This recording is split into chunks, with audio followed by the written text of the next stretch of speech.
తర్వాత మళ్ళీ ఆ 14-19 చంద్రబాబు నాయుడు గారు ముఖ్యమంత్రిగా వచ్చారు. ఆయన కనీసం పగలు 4 గంటలు రాత్రి 3 గంటలు కరెంట్ ఇచ్చారు తప్ప కనీసం 9 గంటలకు ఇచ్చే ఆలోచన చేయలే. ఈనట్లో ఈ సాగునీటి ప్రాజెక్టులు ఏ ప్రాజెక్టుని ఆయన చనిపోయిన తర్వాత కాంగ్రెస్ పార్టీ కంప్లీట్ చేసే ప్రయత్నం చేయలే, చంద్రబాబు నాయుడు గారు కంప్లీట్ చేసే ప్రయత్నం చేయలే.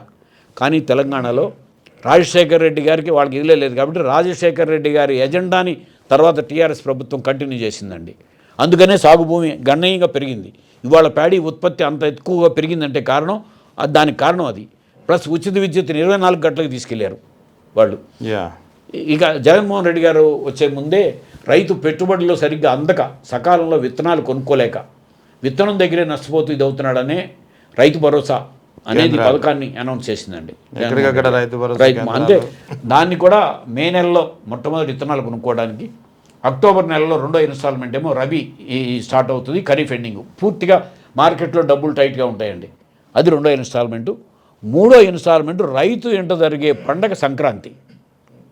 సో ఆ రోజు రైతులంతా సంతోషంగా ఉండాలని మూడో ఇన్స్టాల్మెంట్ని ప్లాన్ చేసి 5 ఏళ్ళు కూడా క్రమం తప్పకుండా కౌలు రైతులకు కూడా అందించిన ఏకైక ముఖ్యమంత్రి జగన్మోహన్ రెడ్డి గారు. సో దాన్ని మళ్ళీ పెంచి 20,000కి అన్నారు. ఇప్పుడు అది సరే, మళ్ళీ తర్వాత 7 గంటల నుంచి 9 గంటలకి పగలే నిరంతరాయం అనే పదం చంద్రబాబు నాయుడు గారు మాట్లాడారు, అమలు చేయాల.